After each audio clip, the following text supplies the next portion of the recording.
Scandinavian forests get twice the rainfall we do. Their firewood dries in half the time. Same wood species. The difference? A simple method that looks completely backwards until you understand the science nobody talks about. But before we get there, you need to understand why wood is wet in the first place, because the reason changes everything about how you fix it. A freshly cut tree is basically a straw. A big, heavy, living straw that has been pushing water up from the ground to its leaves for decades. When you cut that tree down, you've got wood that can be anywhere from 40 to 100% moisture content by weight. Half of what you're holding is water. You might as well be burning a wet sponge. Actually, some guys try to. I've met them. Here's what that moisture actually does inside your stove. When wet wood burns, the fire first has to boil off all that water before it can produce real heat. All that energy gone into steam. Your chimney becomes a water pipe. Creosote builds up faster. The fire runs cold. The wood hisses and spits and smells wrong. And you sit there in your living room wondering why you're not warm despite burning through half a cord. The target is 20% moisture content or below.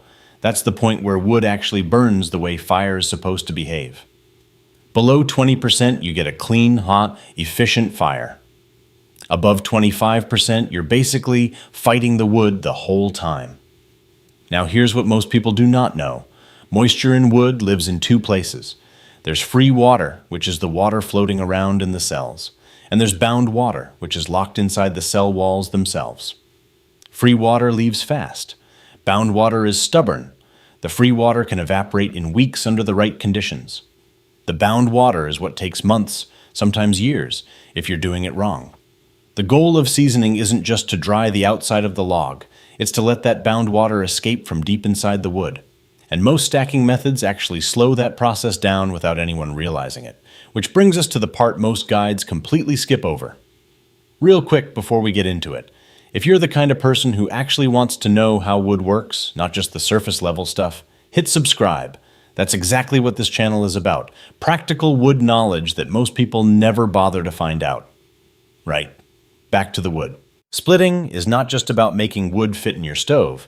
It is the single biggest factor in how fast your wood dries. Full stop. Here's why. A round log has bark on the outside. Bark is designed by nature to keep moisture inside the tree. That's its entire job. It's waterproofing. So when you stack a bunch of unsplit rounds and wait for them to dry, you are waiting for moisture to escape through bark that evolved specifically to prevent that. You're fighting biology, and biology always wins. When you split a log, you expose the raw wood face. That face has no bark, it's open grain. Moisture moves out through it probably 10 times faster than through bark. The bigger the split face, the faster the drying. A round that would take 2 years to season might take 8 months split down to quarters. Now here's the part that will genuinely change how you work. Split size matters more than most people realize. A lot of guys split to stove size and call it done. But if you're splitting for seasoning speed, not just fit, smaller is better. A piece split to 3 inches across will season in roughly half the time of a piece split to 6 inches. You can always split it again once it's dry, but you cannot unwaste a year of waiting. I learned this lesson the slow way, literally. First few years I cut wood, I'd split big chunks because I figured they'd burn longer. And they did burn longer. Long and cold and dirty. A neighbor of mine, old guy who'd been heating with wood since before I was born, came over one day, looked at my stack and said, "You splitting wood or collecting logs?" I didn't have a great answer. So split early, split small, and don't apologize for it. But splitting alone isn't enough. And this is where the real secret lives. Air movement. That's it. That is the secret. Not magic, not expensive equipment. Air movement. I know, you were expecting something more dramatic. Bear with me because the application of this is where most people fail completely. Wood doesn't dry because it's warm. Wood dries because dry air is moving past it and carrying moisture away. Temperature helps, sure, but air movement is the engine. You can have wood sitting in full summer sun in a tight, airless stack, and it will dry slower than wood sitting in shade with a constant breeze flowing through it. This is not opinion. This is how evaporation works physically. The problem with most firewood stacks? They're solid walls. People stack wood tight because it looks neat, it's stable, and it feels efficient. And a solid wall of wood stops airflow dead. The outside pieces dry out. The inside pieces sit there like they're still in the forest. The fix is a technique called cross-stacking, or sometimes called the pyramid or the Lincoln log style at the ends. You alternate the direction of your layers at the stack ends, creating built-in ventilation channels. Air can flow through the stack instead of around it. The center of your pile actually dries instead of just sitting there being smug about it. Beyond cross-stacking the ends, the entire stack should have gaps. Not huge gaps, you're not building a log cabin, but a ½ to an inch between pieces lets air channel through. Some guys lay their pieces with slight angles, almost like a herringbone, which creates natural airflow paths. It takes a bit more thought when stacking, but the payoff is enormous. Now, let's talk about where you put the stack, because location is doing more work than most people give it credit for. South-facing. That is your first rule for stack placement. In the northern hemisphere, a south-facing stack gets the most sun exposure throughout the day. More sun means more surface warmth. More surface warmth means faster evaporation. You can cut weeks off your seasoning time just by rotating your stack site to face south instead of the direction that happened to be convenient. The second rule is distance from walls and fences. People press their stacks right up against the garage, the fence, the shed wall. Looks tidy. Kills airflow on that entire back face of the stack. Keep at least 8 to 12 inches of clearance behind the stack. Air needs to enter from the back and exit from the front, or vice versa. Block one side, you've cut your airflow in half. The ground matters too. Wet ground under a stack wicks moisture back up into the bottom rows. I've pulled bottom row pieces after a full year of stacking that were wetter than the day I split them. Stacking on pallets, on rails, even on a few pieces of scrap lumber. Lifts your wood off the ground and solves this entirely.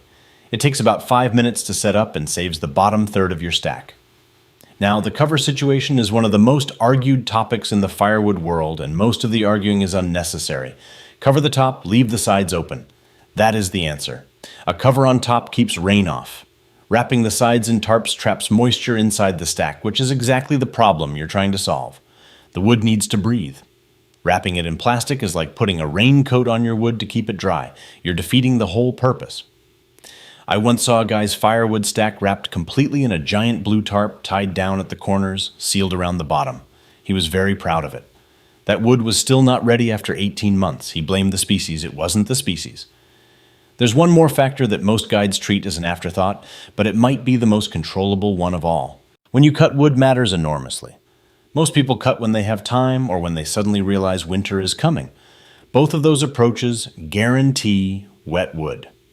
Here's the science. Trees have seasonal moisture cycles. In late winter and early spring, trees are pushing water upward. Sap is rising. The wood is as wet as it gets all year. Cut in spring, and you're starting the seasoning race with the worst possible handicap. Late summer through late autumn is when trees pull moisture downward and go dormant. Cut wood in August, September, October, and you're starting with wood that's already lower in moisture content than spring cut wood of the same species. You're not just starting the clock earlier. You're starting with a head start built in. Cut in late summer and split immediately, and you're combining lower starting moisture with the remaining warm, dry weeks of the season. Those weeks are doing the heaviest lifting.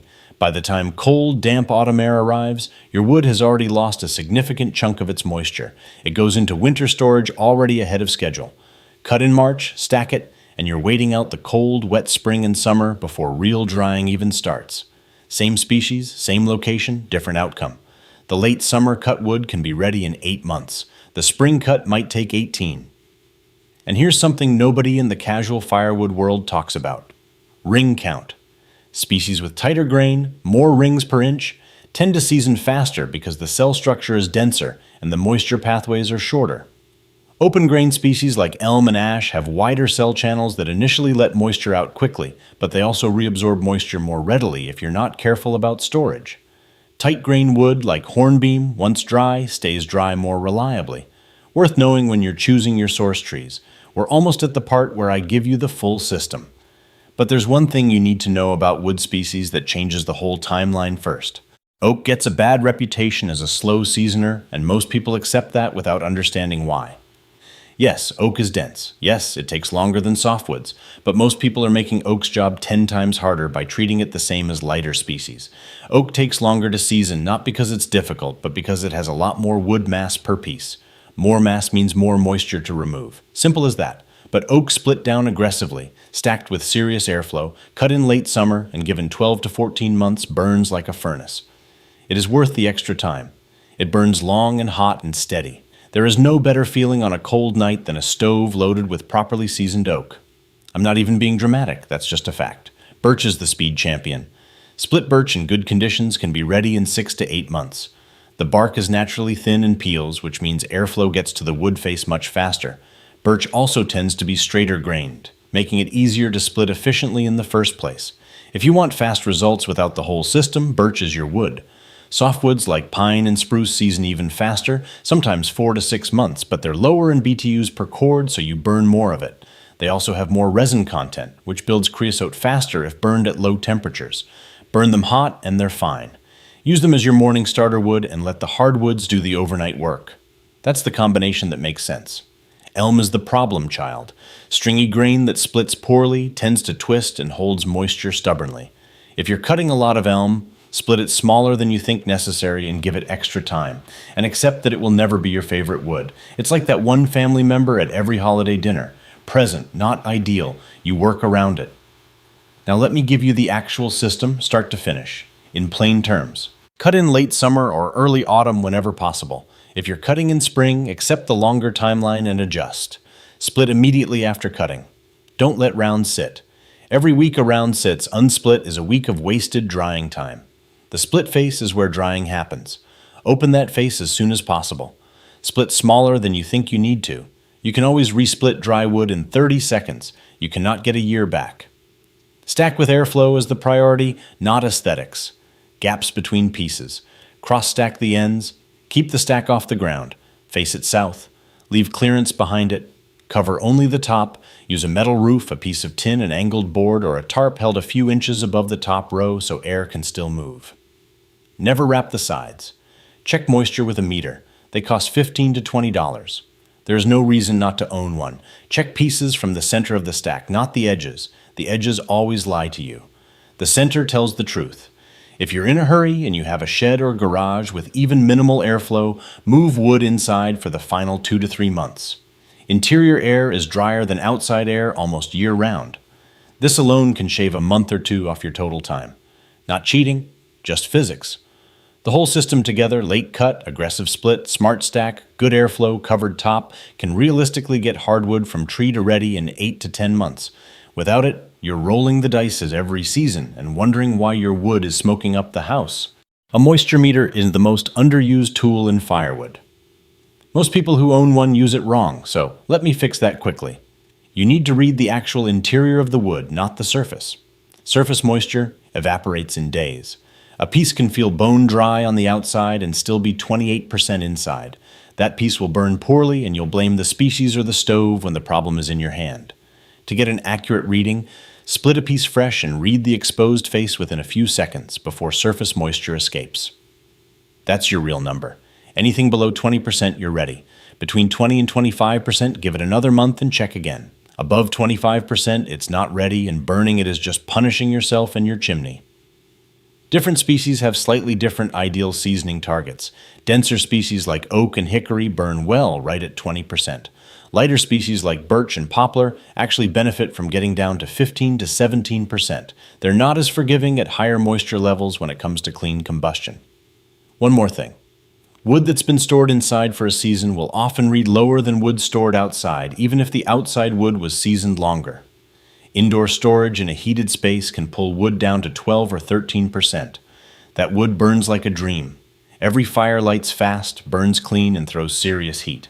If you have any indoor storage space, even a small corner of the garage, use it for your best wood. Sometimes you made a mistake. You cut late, stacked badly, or just didn't plan far enough ahead. And now it's October and your wood is sitting at 30% and you have 4 months of cold ahead of you. It happens. Even experienced guys get caught out. First option, bring it inside any covered, ventilated space you have. The drying rate in a shed or garage is dramatically faster than outside. If you have a south-facing wall with good sun exposure, stack it directly against that wall and leave it uncovered. The radiant heat off the wall accelerates drying noticeably. Second option, mix your wet wood with dry wood. Wet wood burns just badly. Dry wood burns well. If you layer them and use the dry wood to build a strong hot fire first, the wet wood placed on top will steam off its moisture in the stove instead of in your stack. It's not ideal, but it's functional. Your stove and chimney still take more abuse than they should, so treat it as a temporary fix, not a strategy. Third option, be honest about what you have and buy a cord of dry wood to get through the worst months. There is no shame in it. Cutting and burning your own wood is a satisfying system, but it only pays off if the wood is actually ready. Burning wet wood costs you more in creosote cleaning, stove wear, and wasted heat than buying a cord of dry wood ever will. 30 years of cutting wood taught me one consistent truth. The guys who heat well in winter are not the ones with the best stoves or the most firewood. They're the ones who respected the preparation. Split early, stack smart, give it air, and check with a meter. That's the whole lumberjack secret. Now you have it too.